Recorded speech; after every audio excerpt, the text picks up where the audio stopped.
ত্রিপুরার অনিয়মিত ও চুক্তিবদ্ধ কর্মচারীদের স্বাগত জানাচ্ছি। ত্রিপুরার অনিয়মিত ও চুক্তিবদ্ধ কর্মচারীরা যারা ত্রিপুরা সরকারের বিভিন্ন উন্নয়নমূলক কার্যক্রম বা কার্যক্রমগুলো সম্পাদন করে গ্রাউন্ড লেভেলে জনগণের কাছে, পাবলিকের কাছে সরকারের উন্নয়নমূলক কাজগুলো নিয়ে যায়, কিন্তু সেই যে পরিষেবার বিপরীতে মাইনে বা বেতন অনেকটাই কম, বেতন ভুল হবে, সেটাকে সম্ভবত ওয়েজেস বলা হয়।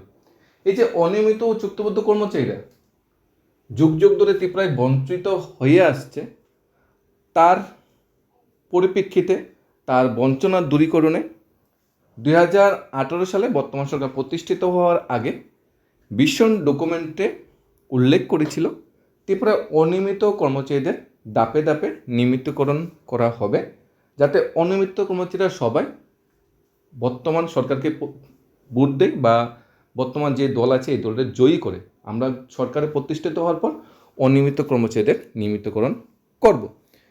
জানুয়ারি মাসের 1 তারিখ 44,000 প্লাস অনিয়মিত কর্মচারী ছিল, বর্তমানে সেটা 40,000-এর মতো অনিয়মিত কর্মচারী আছে।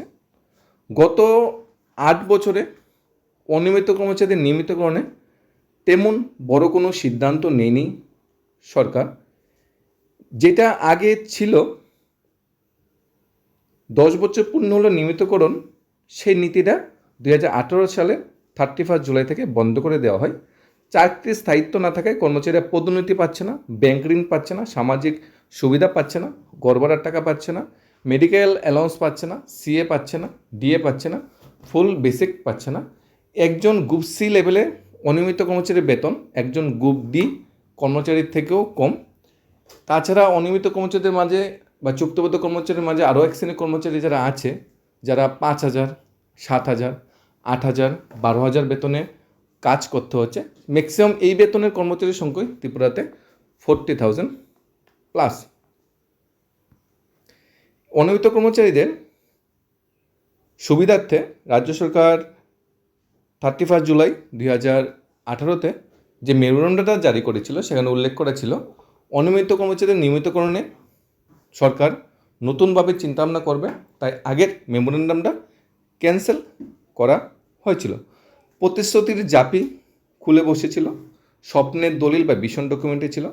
বিশেষভাবে সেই ডকুমেন্টে কিন্তু অনিয়মিত কর্মচারীদের ব্যাপারটা জায়গা পেয়েছিল। হাজার হাজার কর্মচারী সেই প্রতিশ্রুতিকে ভবিষ্যতে নিরাপত্তা আশ্বাস হিসাবে দেখেছিলেন, কিন্তু 8 বছর পেরিয়ে গেল, সেই স্বপ্ন আজ বাস্তবের মাটিতে নামেনি, বরং সময় যত গড়িয়েছে প্রতিশ্রুতি ও বাস্তব ব্যবধান ততই স্পষ্ট হয়েছে। সাম্প্রতিক রাজ্য বাজেটে অনিয়মিত কর্মচারী নিয়মিতকরণে একটি শব্দ উচ্চারণ হয়নি। ত্রিপুরার বিধানসভার সম্মানিত বিধায়ক থেকে শুরু করে সম্মানিত মন্ত্রী সবাইকে অনিয়মিত কর্মচারীদের পক্ষ থেকে লেটার দেওয়া হয়। তারপর ত্রিপুরার যারা আধিকারিকরা আছে বা ডিএম অফিস লেভেলে জেলা স্তরে ডেপুটেশনও দেওয়া হয় নিয়মিতকরণের জন্য, কিন্তু কোনো প্রকার কিন্তু সিদ্ধান্ত হয়নি। অনেকেই এখন প্রশ্ন তুলছে, নিয়মিতকরণ প্রতিশ্রুতি কি শুধুই ছিল নির্বাচন প্রচারণের হাতিয়ার ছিল? পূর্বতন বামপন্থী সরকারের আমলে চাকরি 10 বছর পূর্ণ হলে অনিয়মিত কর্মচারী নিয়মিতকরণ একটা নীতি কার্যকর ছিল, এ বিষয়ে সরকারি নির্দেশিকাও ছিল, কিন্তু বর্তমান সরকার ক্ষমতায় এসে সে ব্যবস্থাকে কিন্তু বাতিল করে দিয়েছিল 2018 সালে 31 জুলাইয়ের নির্দেশিকা অনুযায়ী। বিধানসভায় সরকার এই তথ্য স্বীকার করেছে। অর্থ সূত্রে জানা গেছে গত 3টে অর্থবর্ষে একজন অনিয়মিত কর্মচারীকে নিয়মিতকরণ করা হয়নি, অথচ বর্তমানে 10,000-এর বেশি 10 বছরের বেশি ধরে কাজ করছে এরকম ক্যাজুয়াল কর্মচারীর সংখ্যা 558 জন। তারা বছরের পর বছর সরকারি দপ্তরে দায়িত্ব পালন করলেও চাকরির স্থায়িত্ব, পদোন্নতি, অন্যান্য পরিষেবাগত যে সুবিধাগুলি আছে সেগুলি পাচ্ছে না। আরক্ষা দপ্তরে যে এসপিও ভাই বোনরা যারা আছে, তারা যে কার্যকলাপ বা যে কাজ করে, একজন কনস্টেবল বা হোমগার্ড স্তরের কর্মচারীরাও কিন্তু সেই ধরনের কাজই করে। যেখানে কনস্টেবলরা রেশন বা পোশাক বা অন্যান্য ভাতা পায়, সেখানে এসপিও জনরা কিন্তু সেই ধরনের কোনো বেনিফিট পায় না, এবং স্যালারিও কিন্তু 12,000 টাকা ফিক্সড, তার সাথে দিয়ে এছাড়া অন্যান্য সুবিধা পাচ্ছেন। অঙ্গনওয়াড়ি কর্মচারীরা, অঙ্গনওয়াড়ি ওয়ার্কাররা আর 5 থেকে 8,000 টাকা বেতনে কাজ করতে হচ্ছে। তাদের দাবি যেটা বেতন বৃদ্ধি করার, সেটা হচ্ছে না। এমনকি প্রতি মাসে বেতনটাকে কিন্তু ঠিকঠাক পাচ্ছে না। রেগার কর্মচারীও গত 2 মাসে অনেকটি ব্লকে টাকা পায়নি, এখনও রেগার কর্মচারীরও এরকম আছে। সর্বশিক্ষা শিক্ষকরাও যেখানে নিয়মিতকরণে আশায় বুক বেঁধেছিল, তারাও বর্তমানে সুপ্রিম কোর্টে দৌড়াদৌড়ি করছে, কারণ রাজ্য সরকার নিয়মিতকরণের রায়কে সুপ্রিম কোর্টে নিয়ে গেছে। রাজ্য সরকারের মেইন এজেন্ডাগুলোর মধ্যে যে সর্বশেষ শিক্ষকদের নিয়মিতকরণ হাইকোর্ট রায় দিয়েছে। রাজ্য সরকার যদি ইচ্ছা থাকতো সর্বশেষ শিক্ষকদের নিয়মিতকরণ করার, তাহলে সেই রায় মূলে করতো। রাজ্য সরকার ইচ্ছে নেই, তাই সুপ্রিম কোর্টে নিয়ে গেছে। ফিক্সড পে, রাজ্য সরকার প্রতিশ্রুতি ছিল ফিক্সড পে উঠে যাবে, কিন্তু হাইকোর্ট থেকে তখন রায় দিয়েছে ফিক্সড পে তুলে না, রাজ্য সরকার ফিক্সড পে তুলেনি। রাজ্য সরকারও চাই না ফিক্সড পে তুলে দেওয়া, তাই রাজ্য সরকার এই ফিক্সড পে রায়কে সুপ্রিম কোর্টে নিয়ে গেছে। গ্র্যাজুইটি, অঙ্গনকম যে গ্র্যাজুইটি প্রদানের রায় দিয়েছিল সেই রায় তো এখন কার্যকর হচ্ছে না। জুট মিলের কর্মচারী অনেকগুলো রায় পেয়েছে, সেগুলো কিন্তু বর্তমান সময়ে এখনও কার্যকর হচ্ছে না।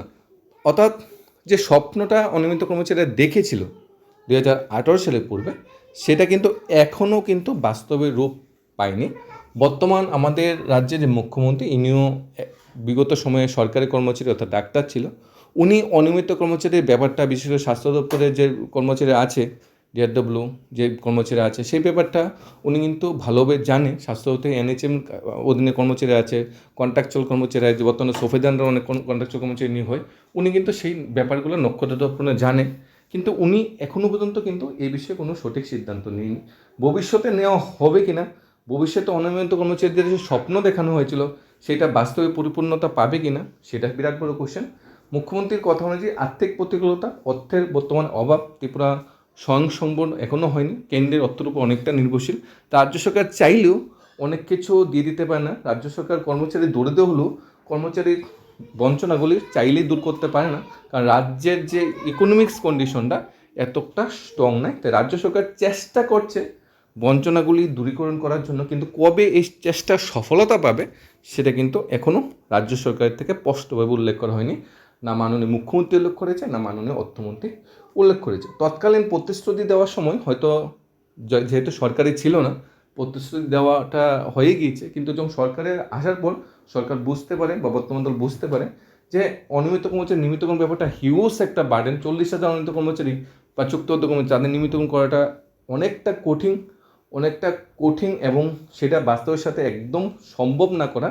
তাই রাজ্য সরকার তড়িঘড়ি করে 35 জুলাই 2018 সালে 10 বছর নিয়মিতকরণের যে কন্ডিশনটা ছিল সেটাকে উইথড্র বা ক্যান্সেল করে দিয়েছে, যাতে রাজ্য সরকারের অনিয়মিত কর্মচারীরা 10 বছর হলে নিয়মিতকরণের যে সুবিধাটা ছিল সেটা নিতে না পারে। এখানে চুক্তিবদ্ধী, আউটসোর্সিং, স্কিম ওয়ার্কার, অন্যান্য অস্থায়ী কর্মচারী আছে। সরকারি বেতনভুক্ত অনিয়মিত কর্মচারীর সংখ্যা সেটা 32,457 জনের বেশি। এদের মধ্যে রয়েছে দৈনিক হাজারি কর্মী, পার্ট টাইম কর্মী, স্থায়ী কর্মী, কন্টিনজেন্ট কর্মী, ক্যাজুয়াল কর্মী, বিভিন্ন স্কিম, গভর্নমেন্ট স্কিম ও যে ওয়ার্কার, সেটা আশাকর্মী হতে পারে, মিড ডে মিল ওয়ার্কার হতে পারে, এনএইচএস স্কিম ওয়ার্কার হতে পারে, রেগা কর্মচারী হতে পারে, সর্বশেষ শিক্ষক এবং কর্মচারী হতে পারে স্কিমের অধীনে। তার রাজ্য সরকারের অধীনে যে পিটিডব্লিউ, ডিআরডব্লিউ, কন্টিনজেন্ট যারা ওয়ার্কার, পার্ট টাইম যারা ওয়ার্কার, তারা হতে পারে। বছর পর বছর সরকারের কাজের মূল ভার বহন করলেও তাদের ভবিষ্যৎ এখনও কিন্তু অনিশ্চিত অন্ধকার। একজন ডিআরডব্লিউ গ্রুপ সি যে ধরনের কাজকর্ম একটা অফিসে পরিচালিত করে, একজন গ্রুপ সি রেগুলার কর্মচারী সেই ধরনের কাজই কিন্তু অফিসে করে। কিন্তু রেগুলার কর্মচারী যেখানে বেসিক পাচ্ছে, ডিএ পাচ্ছে, এইচআরএ পাচ্ছে, এমএ পাচ্ছে, সিএ পাচ্ছে, সেখানে কিন্তু ডিআরডব্লিউ কর্মচারী সেই বেনিফিটগুলো কিন্তু পাচ্ছে না, এমনকি বছরের পর বছর এই পোস্টে এই বেতনে কিন্তু তাদের চাকরি করতে হচ্ছে। এখানে কিন্তু সুপ্রিম কোর্টের যে গাইডলাইন সমকাজ ও সমবেতন সেটা কিন্তু উল্লঙ্ঘন হচ্ছে। এর মধ্যে 4 থেকে 7 ডিআরডব্লিউ সুপ্রিম কোর্টে কেস করেছে। সুপ্রিম কোর্টে কেস করে না, হাইকোর্টে কেস করেছে। রাজ্য সরকার যেটা সুপ্রিম কোর্টে নিয়ে গেছে, হাইকোর্টের রায়কে না মেনে। তো সুপ্রিম কোর্ট থেকে কিন্তু সেই যে ডিআরডব্লিউ কর্মচারী নিয়মিতকরণ রায় দিয়েছে এবং রাজ্য সরকার বর্তমানে বাধ্য হয়েছে তাদের নিয়মিতকরণ করতে। রাজ্য সরকার যেখানে টিএসআর, টিসিএস, টিপিএস অফিসারের নিয়োগটা 2018 সালে এসে ক্যান্সেল করে দিয়েছিল, সেই কেসটা যখন সুপ্রিম কোর্টে হয়ে গিয়েছে, সুপ্রিম কোর্ট কিন্তু রায় দিয়েছে রাজ্য সরকারকে যাতে টিএসআর বা টিসিএস, টিসিএস অফিসারের যে নিয়োগটা ক্যান্সেল হয়েছিল সেটা যাতে নিয়োগ প্রসেসটা ফাইনাল স্টেজে যেহেতু আছে, মেরিট লিস্ট চাকরি অফার বিল বন্টনের ব্যবস্থা যেহেতু করে, সরকার কিন্তু সেটা মেনে নিয়েছে। অর্থাৎ সুপ্রিম কোর্টে যে রায়গুলো বেরোয় সেগুলো কিন্তু রাজ্য সরকার মেনে নিই। তো হাইকোর্টের রায়গুলোকে একটু সময় লাগে এবং সেগুলো যখন সুপ্রিম কোর্টে যায় তখন কিন্তু অনেকটা বেশি সময় লাগে। শুধু তো নিয়মিতকরণ এরকম নয়, মহার্ঘ ভাতা, ডিএ বঞ্চনা, নতুন নিয়োগের স্থবিরতা, দীর্ঘদিন শূন্যপদ পূরণ না হওয়ার মতো বিষয়গুলি ক্রমশ আলোচনার কেন্দ্রে চলে এসেছে। ফলে কর্মচারী মহলে একাংশের মধ্যে অসন্তোষ জমাট বাড়ছে। প্রতিশ্রুতি রাজনীতির অংশ, কিন্তু সেই প্রতিশ্রুতি বাস্তবায়ন সরকারের প্রকৃত পরীক্ষা। 8 বছর আগে নিয়মিতকরণ যে স্বপ্ন দেখানো হয়েছিল তা আজও অদূরেই রয়ে গেছে। হাজার হাজার অনিয়মিত কর্মচারী এখন অপেক্ষা করছে একটা নির্দিষ্ট নীতি, একটা স্পষ্ট ঘোষণা, একটা নিশ্চিত ভবিষ্যতের জন্য। সব সময় যতই করেছে ততই জোরালো হচ্ছে প্রশ্ন, মিশন ডকুমেন্টের সে প্রতিশ্রুতি কি বাস্তবায়নের জন্য ছিল, নাকি নির্বাচনের মঞ্চের করতালের মধ্যে তার জীবনসীমা শেষ হয়ে গিয়েছিল? এই প্রশ্নের উত্তর এখন শুধু কর্মচারী নয়, গোটা রাজ্য জানতে চাইছে। ধন্যবাদ।